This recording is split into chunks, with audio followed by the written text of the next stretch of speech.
Microsoft are going to ask us for $599 or $699 in 2026. So besides giving their games away, besides showing that they don't care about their core audience who have stuck with them, and the audacity due to inflation and other factors, you want to ask us for even more money than the $500 sweet spot that we've come accustomed to, they've already Yeah. lost.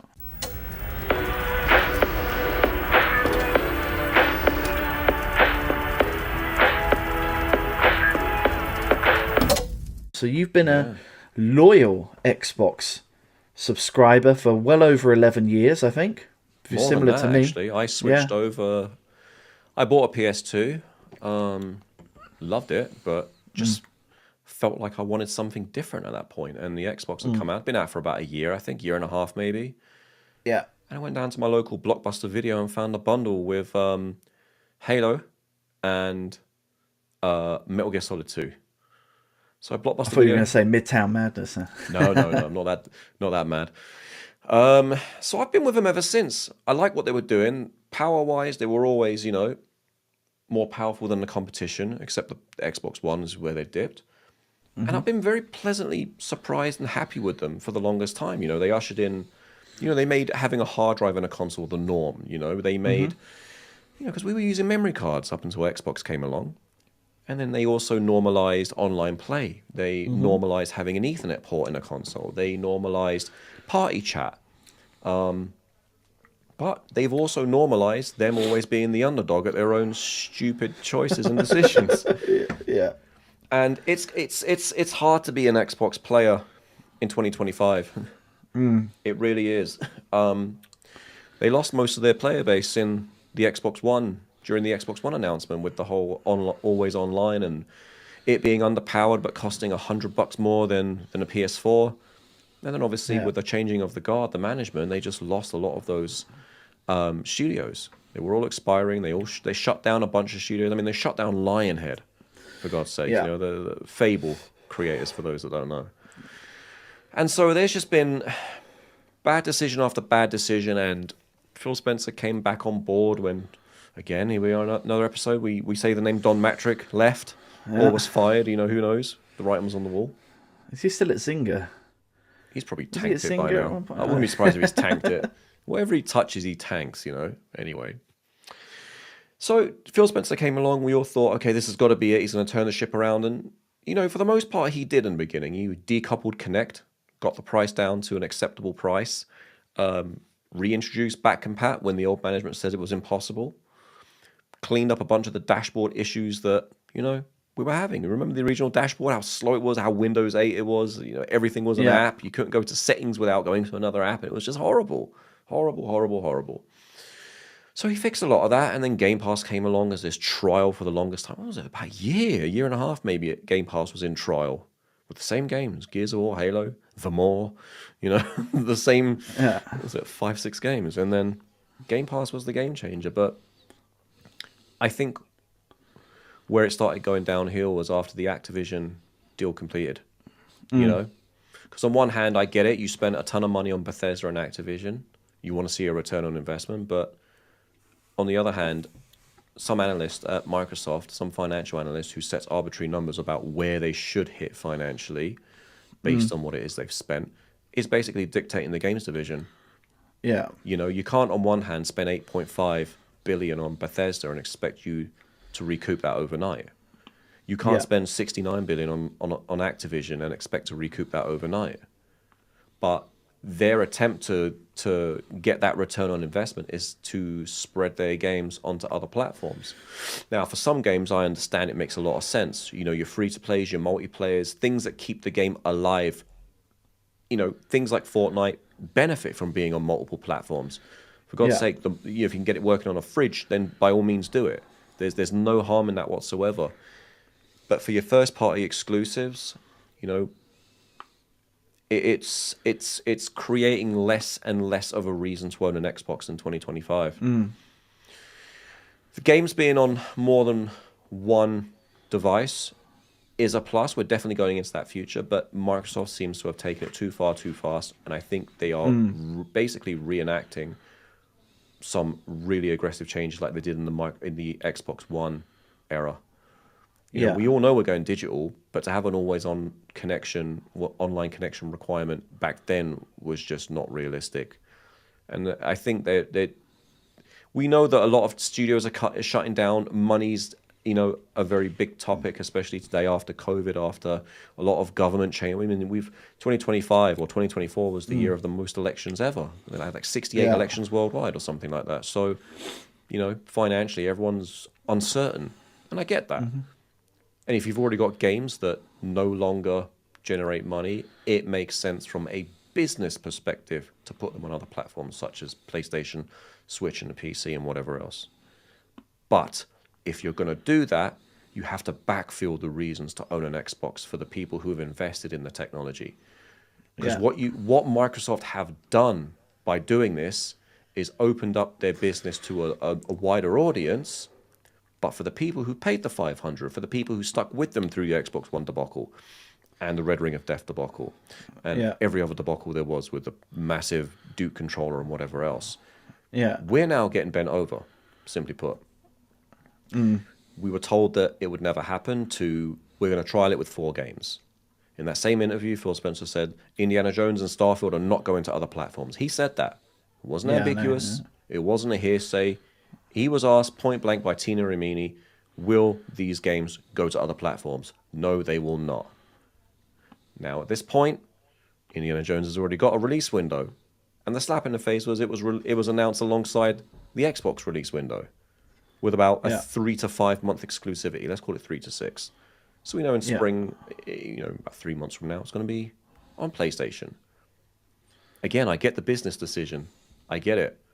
But they have just killed their next console. I think you're right. Yeah.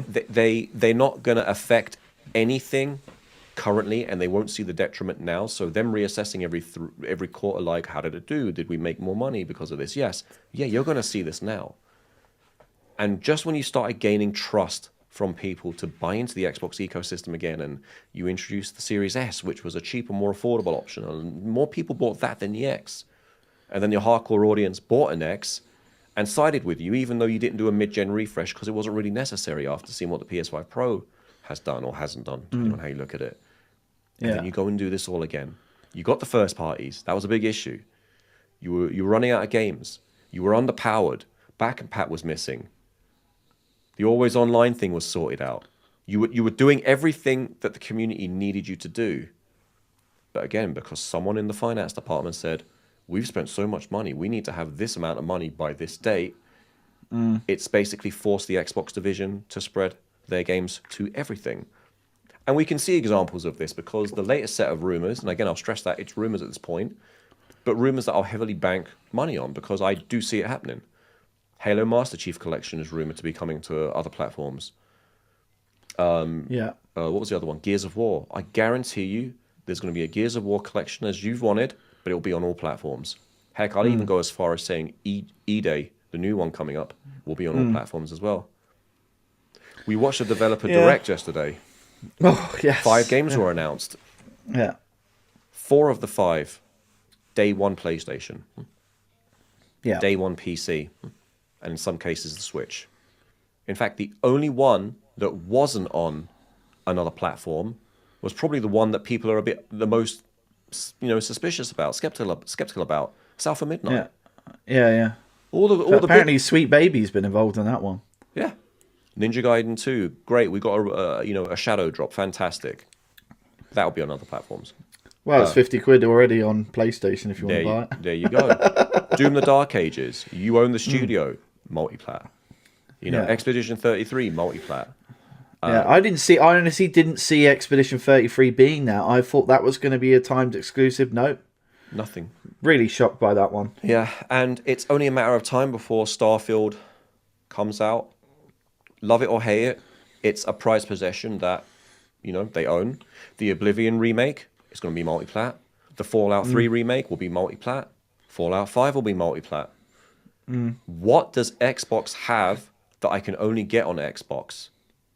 Because on one hand, you can't say people are not switching between ecosystems anymore because they've built up their friends lists and libraries when most people have all platforms. So if I jump ship, Yeah, there's a few people that are not on my PlayStation friends list, but let's be honest, they're people that I don't really play with anyway. Once upon a time, we exchange gamer tags, and that's it. They're just there. I don't really, Yeah, you know yeah. what I mean? We've all got those friends. But the people I play with and people I care about the most, they are on there. And so I'm at this point now where I noticed for the last month, despite having Game Pass, I haven't bought anything in the sales. Usually every Tuesday I'll hop on, buy one or two cheap $10, $15, or if there's a really good deal or a bundle or something. I haven't done that for over a month now. I've No. had no urge to switch the console on, apart from one time where I couldn't use the TV where my PlayStation's hooked up to, so I played a bit of Death Stranding. Yeah. And I was playing Miles Morales, and I was like, you know what? This is a really great experience.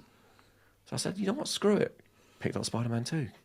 Wow, this is even better. How is this possible? 3 for 3. And that same damn studio is making Wolverine. Call it a Yeah. reskin, but I've got every ounce of faith that this is going to be a phenomenal game when it comes out. You know? Everything I'm playing on PlayStation, the UI is just snappy. It's fresh. It's modern. It's gorgeous. The ecosystem, all the devices, all the hardware, all the accessories have that same look and feel, the white and black. It all makes sense. It all mixes. It all matches. Yes, I'm not going to act like that I haven't criticized PlayStation for some of their shady business dealings in the past. Yes, that still exists. But PlayStation haven't deviated from what makes a PlayStation great. Yeah. They're known for their first-party big hitters, and they're still delivering those first-party big hitters. And that's what it's about.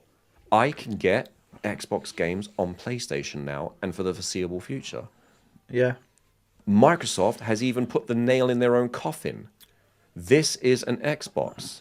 They are telling me I don't need their hardware to play Well, you games don't. anymore. So Phil Spencer lied several times. Sarah Bond lied. Yeah. She told us there was hardware going to be announced at the end of 2024. What happened to that? Phil Spencer. Well, that's it. It just evaporated. They don't care about their next gen anymore, despite the fact they say they do. And in fact, I'm willing to make a bet that I don't think this decision came from them particularly. No. They wanted to go down the original roadmap of we love our console players, we've got hardware coming out, Game Pass is still going to do this, this, and that. Someone above Phil's pay grade said, Oh, we it's can't do Satya, no this. doubt. Satya and the CFO have said, we can't do this, and as a result of that, we're all going to suffer. And Microsoft are not going to see that through the earnings just yet. They're going to see that in 2026 when that new console drops, whatever it's called, Xbox Prime or whatever the hell. Because that literally is the name floating around right now, Xbox Well, Prime. I'm sure Jeff Bezos will have his own opinions on that one. But the irony, Prime streaming service, you know what I mean? And then CES, they announced that the Xbox app is coming to LG TVs because Samsung TVs had an exclusivity for a year or something. Okay, fine. But an LG TV streaming app is not a replacement for a dedicated console. No. They have. Well, this is, you can do this stuff on GeForce now. You could have done this stuff on Stadia until Google gave up the ghost. Yeah. What am I getting? Even if you take the games away, what does a dedicated Xbox piece of hardware, what does that give me now? Well, it doesn't give you anything unless they come up with some brand new, totally revolutionizing way to play. Which I on don't this see new happening. system. Which I don't see happening. And it's not like they can do it in such a way because if they want to put stuff on third-party consoles, it's not like they can make the way you play it unique to Xbox. right. We're at The only way they could do it is if they were to release something like Dreams on the PS4, where they've got this new AI build your own game thing built into the hardware, like a ZX Spectrum or something like that. They've I don't really know. shot themselves in the foot because just like, smartphones, we've also kind of reached this plateau in the console space as well. We've seen it with the PS5 Pro. The gains for the price to performance aren't there. We've seen it with the success of the Switch being so underpowered, even less power than an iPhone now. But the success, they actually just surpassed the PS2 sales, all-time sales of a console. It's beaten it. So power isn't everything. It's accessibility and affordability and the fact that I can play these games on the go, but it's a hybrid that plugs into a TV should I want to do that. That's everything. It's about convenience now. Microsoft are going to ask us for $599 or $699 in 2026. So besides giving their games away, Besides showing that they don't care about their core audience who have stuck with them, and the audacity due to inflation and other factors, you want to ask us for even more money than the $500 sweet spot that we've come accustomed to, they've already Yeah. lost. This Yeah. handheld is not going to do anything. You can buy a Steam Deck right now, as you've said plenty of times. I can buy an Asus ROG. I can buy an MSI. I forget the name of it. There are plenty of substitutes out there. I'm not even sure whether they're going to do a handheld, if I'm being honest. I think this is smoke and mirrors now. It's going to be a UI for handheld makers. They're going to go completely Yeah, third exactly. party. You get the UI. You're a manufacturer. You get the exclusivity on the UI. Yep. Therefore, buy Lenovo over Asus type thing. They're situation. already doing it in the PC space. It's just an Xbox app with a couple of overlays, stream chat, and all this other stuff. And here's where it's going to get really bad for them, because this is going to show immediate success. Yes, there'll be more people buying games that they never wanted to before, having not bought an Xbox. I get that. There'll be an immediate revenue. But once those core people start leaving the Xbox console, those Game Pass subscription numbers start to come down even further than they already are. And we know that the business model for Game Pass isn't great. They're not making enough money. I don't know what the future of that holds, but this is going to be the nail in the coffin again, because people will leave the console. Then Microsoft have two choices. If they can somehow, and I don't see this happening, but if they can somehow convince Sony and Nintendo to allow Game Pass to be an app on their platforms, that will probably save it. But I don't see that happening. They're going to have to default back into the old business model of selling a game at $70 each. And so they've lost their hardware, they've lost their audience, they've become third party through and through, and now they're back to selling games at $70. So then, putting on my future thinking hat, they'll then go into 2028 and beyond. They'll just become a third party publisher. Steam, Epic, Xbox. And no one's going to buy it. Everyone's got their libraries on Steam. No one even likes going to Epic. So where does Xbox think they can be? So I have a question for you. What if Xbox's new console, if they were to release one, was to go, look, we still see there's a hesitancy between console gamers and PC gamers, and we see that there might be a narrow space for a device that has the flexibility and the real nice ease of use of a console, but actually you can now use this new device where it's been opened up. Not only can you get access to Xbox Game Studios Game Pass, you get access to the Steam app, you can get access to the Epic Game Store, and it's just essentially a PC but in a very easy to use console device form that has no back wiring to an operating system that you can use as a PC device. Would that be, because essentially that's what Steam Deck is, front-ended with Linux on the back. I was just about to say, it exists today. So then my question becomes, well, why would I trust Microsoft over Steam? Steam's first foray into this hardware space, or second, depending if you want to look at that old console a few years back, is highly successful. They've identified the issues, they've got the store, they've got the hardware, and now they're working with game developers to optimize the games for the platform by making them Steam ready. And, setting presets, lower spec to make it the best it can possibly be for this hardware. What can Microsoft, based on their history, offer me as a consumer that Steam isn't already offering, and they've kind of been doing this for a few years now? At this point, I trust Steam more than I do Microsoft. They've gone back on everything. They're not very far behind Google at this point for cancelling and making really bad business decisions. The only way to save this, I think, Xbox has to be spun off into a separate company. You cannot have Xbox under the Microsoft umbrella anymore. Yeah. Microsoft doesn't understand gaming. They understand business. They understand enterprise. They understand that if I give you a free PC, you're going to have Windows on every single one of them. They understand Office licenses. They understand Copilot. They understand Microsoft Edge. You know what I mean? They understand Azure, Active Directory, Outlook, Teams. Yeah. That's their foray. They've been very successful at that. And for decades, no one's been able to touch them. Stick to that. Yeah. But will they give it up? No. Why? Because it's money coming into the company. This is the problem. They're not going to let them go because it's too much money they've spent now, especially after Activision. But the problem is you've got people in the finance division at Microsoft putting finance enterprise level pressure onto a gaming division. It doesn't translate. Gaming has different targets, different demographics, different wants, needs, and otherwise. It does not make sense anymore. Xbox needs to be spun off into its own company. Yeah. With its own targets and own destiny. It's, and I suppose Well, this there is was a probably news story about 2021 where they nearly shut the whole thing down. There was, and that's why they started buying studios again. So Yeah. what is this? Just buyer's remorse? Oh, we spent so much money, we're not going to...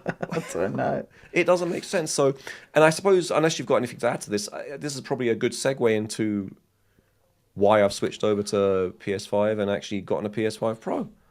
Yeah. I mean, like I said, I just had great experiences on the PlayStation, finishing game after game over Christmas and New Year, and I was like, I don't want to pick up that pad anymore. I really like what I'm doing over here. It just felt really good and really solid, and it was just a really nice resurgence. It just, I don't know what, something just clicked. Started buying a few games, looking through the old library that I've accumulated. Signed up to PSN again, get my free games. I'm like, okay, I'm actually really starting to buy into this now. Got the screen sharing you and me messed around with for a few times. And Yeah. it was great. It's great. It takes a little bit getting used to that dashboard, but it's new. It's fun. It does what I need it to do. So reason why I got a PS5 Pro, despite saying that the performance games are really negligible, Yeah. my base PS5 died. Yeah. So I turned it on one day and just black screen, and I couldn't figure out why. I tried it on a bunch of TVs, and I just wasn't getting anywhere with it. So I said, well, hell, if I've got to buy another PlayStation, I might as well get the Pro and see what this is all about, having a podcast, loving gaming as much as I do, and GTA 6 round the corner. I don't like it, but to hell with it, I'll do it. Now, on the downside, I haven't really noticed much of a difference, if I'm honest with you. But one of the things that I thought might cling you or anchor you to Xbox was the years and years and years that you put into building up your gamer score. Yeah. And I thought maybe that would be the one thing. But it's obviously got so bad that even something like that, and you play games differently to other people in terms of you do have that enjoyment of completing games 100% and perhaps in ways other people don't. Yeah. But the fact that you can walk away from that and say, look, this is and I know you still got an Xbox now, but we're traveling several years into the future. When you go onto that new hardware, where do you see yourself now? Because I'm seeing the way I look at this is for Microsoft is a huge gamble, because if I was to look at my behavioural habits, if I had not been playing Xbox on multiple different platforms, and that's playing it inside my VR headset, either playing it on the direct. Sometimes I've got so many Xbox controllers because they release them all the time. I've even got an Xbox controller dedicated to my Mac for playing even just at desktop streaming whilst I'm on the Mac, even though I've got an Xbox Series S at the same location. But do you see yourself as now a bit of a dipper in terms of, because if you look at what we've got coming up in the next 5 months on Game Pass, we've got the Ninja Gaiden 2 Black or whatever it came out, the remaster as of yesterday. We've got Sniper Elite coming out. We've got Avowed, Atomfall, Expedition 33, South of Midnight, and Doom, the Dark Ages. Where do you see yourself now with that? Because there's this whole thing of having a rolling subscription and not extracting the value from it. Yeah. And it's like, do I let a couple of them build up, execute, turning the subscription off, and then turning it back on and saying, look, this month I want to attack, couple of heavy hitter AAA titles here, then I'll roll off it again. Yeah, or are you just going to keep it rolling anyway? So I think several years into the future, I think that's exactly what it's going to be, a dip in, dip out type of service. Because for $20, if I can, play, for example, I don't know, whatever the equivalent of Doom the Dark Ages, Avowed, and maybe the next Halo will be, or Gears of War, it's absolutely worth the value. Even if I have to stay for 2 months, that's $40 for 4 games at $70 each. Or who knows, $80 by that time, who knows. Yeah. But today, the transition's a little bit different, right? So I've got most of my library on Xbox. Yeah. I've got 5 terabytes of hard drive space all connected and built up. So I've got a lot of backlog. Yeah, The difference yeah. is I've stopped those little purchases of these indie games here and there, which add to it. So my plan is obviously when the next gen of consoles release, my Series X is not going to stop working. I'm still going to be using it and play, all of those Yeah, yeah. games. I can still play Alan Wake 2 on it, but I haven't got it, but I'll play that on PS5 Pro. But all of those games that I've built up, I'll slowly get through them as much as I can to the best of my ability. And then once I get to a point where the stuff that I've actually purchased and own has been Yeah. depleted, then I'll say to myself, okay, got to make a choice here. Switch it off for now. Let a couple of games build up, switch it on, or wait for something to build up. Yeah.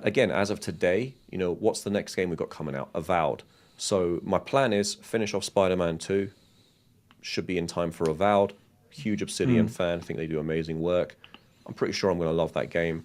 Already got Game Pass, so let's get in there, finish it off, get out, and then maybe finish off Death Stranding in the meantime as I dip in and out of that as well. So it's going to be a very hard task to kind of juggle. But essentially, Yeah. the money has moved from spending on Xbox to spending on PlayStation. So that library will start building up, while the Xbox library will start Yeah, dwindling yeah, down, yeah. essentially. It's going to be a daily thing. If a game comes out and it's only on Xbox, fantastic. I'll hop on, get online, throw the headset on. We'll have great fun, Yeah. But I just don't see the business lasting much longer.